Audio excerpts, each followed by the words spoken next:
अस्सलाम वालेकुम dear students, I hope कि आप सब खैरियत से होंगे। तो फेडरल बोर्ड की आज 25th ई कचहरी थी, जिसमें चेयरमैन फेडरल बोर्ड जनाब कैसर आलम साहब हमेशा की तरह उन्होंने बच्चों से बातचीत करनी थी, लेकिन वो बिजी थे, जिसकी वजह से कचहरी में जो टॉकिंग पॉइंट्स थे वो राव अतीक साहब जो कि सेक्रेटरी हैं बोर्ड के, उनकी तरफ से जो है वो पेश किए गए। तो उसकी जो समरी है वो मैं आपके साथ सामने रखता हूँ ताकि आपको थोड़े मुख्तसर से टाइम में आपको सारी की सारी बातें समझ आ जाएं। तो सबसे पहली जो इंपॉर्टेंट चीज़ है वो है फर्स्ट ईयर के रिजल्ट के हवाले से। तो उस हवाले से उन्होंने कहा कि जो फर्स्ट ईयर का रिजल्ट है वो नेक्स्ट वीक के स्टार्ट में, यानी सोमवार मंगल बुध, इसके अंदर अंदर आपका जो फर्स्ट ईयर का रिजल्ट है वो आ जाएगा। अच्छा, उसके बाद उन्होंने रिजल्ट के हवाले से बात की कि एसएलओ की वजह से रिजल्ट इंप्रूव हुआ है। पिछले 5 सालों में जो रिजल्ट है वो सबसे जो बेस्ट रिजल्ट आया है वो 2022 का रिजल्ट आया है। फिर उसके बाद उन्होंने मैट्रिक के इम्तिहानात के हवाले से बात की कि मैट्रिक का जो इम्तिहान है वो 22 सितंबर से स्टार्ट हो रहा है, और जो इंटर का इम्तिहान है सेकंड एनुअल एग्जामिनेशन वो 25 अक्टूबर से स्टार्ट होगा। और जो सेकंड एनुअल एग्जामिनेशन है इंटर का, उसकी जो लास्ट डेट है वो 20 सितंबर रखी गई है। और इसकी जो डेट शीट है यानी कि HSSE की इंटरमीडिएट जिसको बोलते हैं, इसकी डेट शीट जो है वो अक्टूबर के पहले हफ्ते में आ जाएगी। पेपर आपके 25 अक्टूबर से स्टार्ट होंगे और डेट शीट जो है वो अक्टूबर के पहले हफ्ते में आपकी आ जाएगी। फिर उसके बाद दाखिले के शेड्यूल के हवाले से उन्होंने बात की कि सारा का सारा जो दाखिले का सेकंड एनुअल एग्जामिनेशन का जो शेड्यूल है वो वेबसाइट के ऊपर मौजूद है, वहां से आप एक्सेस कर सकते हैं, और उस हवाले से मैं आपको पर्सनली भी गाइड कर चुका हूं।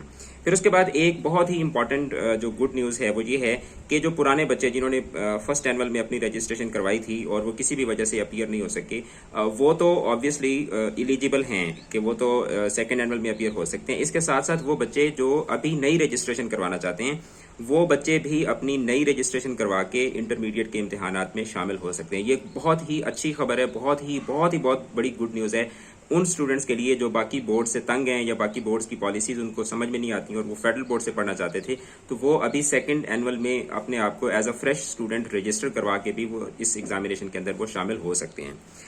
फिर उसके बाद पेपर्स के हवाले से उन्होंने बात की कि पेपर में कोई कैद नहीं है कि आपने सारे पेपर एक ही एग्जामिनेशन में क्लियर करने हैं। आप आधे आधे करके पेपर्स भी दे सकते हैं, और ये भी ज़रूरी नहीं है कि आपने फर्स्ट एनुअल में आधे दिए हैं तो बाकी जो पेपर हैं वो आपने सेकंड एनुअल में ही लाजमी कवर करने हैं। बल्कि 4 साल के अंदर आप जो है वो जितनी दफ़ा मर्जी आप चाहें इम्प्रूवमेंट का इम्तिहान दे सकते हैं, और जितने मर्जी सब्जेक्ट्स आप चाहें उनको इम्प्रूव कर सकते हैं। फिर उसके बाद रिकाउंटिंग के हवाले से उन्होंने बात की कि रिकाउंटिंग का जो प्रोसीजर है वो हमारे वेबसाइट के ऊपर मौजूद है, और मैंने रिकाउंटिंग का जो फेडरल बोर्ड का जो रिकाउंटिंग का प्रोसीजर है वो डिटेल के साथ एक वीडियो बना के अपने चैनल पर भी अपलोड की है, तो वो वहाँ से भी आप देख सकते हैं। और दूसरा उन्होंने कहा कि अगर कोई पेपर जो है वो रिकाउंटिंग में आपके पेपर चेक किए जाते हैं, और अगर तो आपके पेपर्स बिल्कुल ठीक हों तो आपको मैसेज करके बता दिया जाता है। अगर पेपर के अंदर कोई तब्दीली हो, नंबर बढ़ रहे हो या कम हो रहे हो, तो उस सूरत में फिर आपको बोर्ड में बुलाया जाता है और आपको पेपर दिखाए जाते हैं, और फिर उसके बाद सारा प्रोसीजर होता है। अच्छा, फिर उसके बाद इम्प्रूवमेंट के हवाले से बात हुई कि इम्प्रूवमेंट जो है वो आप लाजमी नहीं है कि इस साल ही आपने इम्प्रूवमेंट देनी है। आप अगर इस साल देने के मूड में नहीं है तो आप अगले साल भी दे सकते हैं। 9th का बच्चा है, 10th का है, फर्स्ट ईयर का है, सेकंड ईयर का है, इस साल अभी सेकंड एनुअल में आपका मूड नहीं बन रहा, तो आप अगले साल 2023 में जो फर्स्ट एनुअल होगा उसमें भी दे सकते हैं, 2023 का जो सेकंड एनुअल होगा उसमें भी आप दे सकते हैं। अच्छा, और दूसरी बात यह है कि नंबर्स जो हैं, अगर आपके नंबर्स बढ़ते हैं तो आपके जो नंबर बढ़ेंगे वो आपके काउंट होंगे, लेकिन अगर आपके नंबर नहीं बढ़ते, यानी आपने इंप्रूवमेंट दी और आपके नंबर नहीं बढ़े, तो फिर आपको टेंशन लेने की जरूरत नहीं है। जो आपके ज्यादा नंबर होंगे वही आपके काउंट होंगे।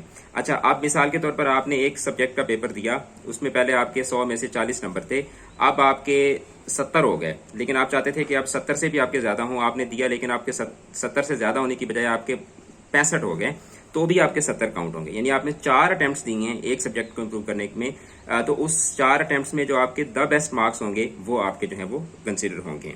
अच्छा, उसके बाद उन्होंने ऑनलाइन एप्लीकेशन के हवाले से, बेशक आप रिकाउंटिंग के लिए अप्लाई करते हैं, बेशक आप एडमिशन के लिए अप्लाई करते हैं, किसी भी चीज़ के लिए, तो उन्होंने बताया कि इसके साथ आपको किसी भी किस्म का कोई डॉक्यूमेंट जो है वो हार्ड कॉपी सबमिट करवाने की ज़रूरत नहीं है।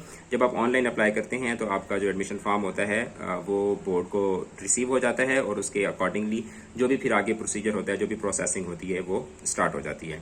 तो ये इंपॉर्टेंट चीज़ें थी जो आज की ई कचहरी के अंदर डिस्कस हुई। मैंने आपको 4-5 मिनट के वीडियो के अंदर मैंने आपको सारी की सारी चीज़ें जो है वो एक्सप्लेन कर दी हैं। तो जैसे ही बोर्ड की तरफ से, किसी भी बोर्ड की तरफ से, यूनिवर्सिटी की तरफ से कोई इंपॉर्टेंट अपडेट आएगी तो इंशाल्लाह मैं आपको आसान अल्फाज में वो सारी की सारी चीज़ें आपको इसी तरह से समझाता रहूँगा। चैनल के साथ जुड़े रहें, अपना रखिएगा बहुत ज़्यादा ख्याल। चैनल को सब्सक्राइब कर लें, वीडियो को शेयर कर दें।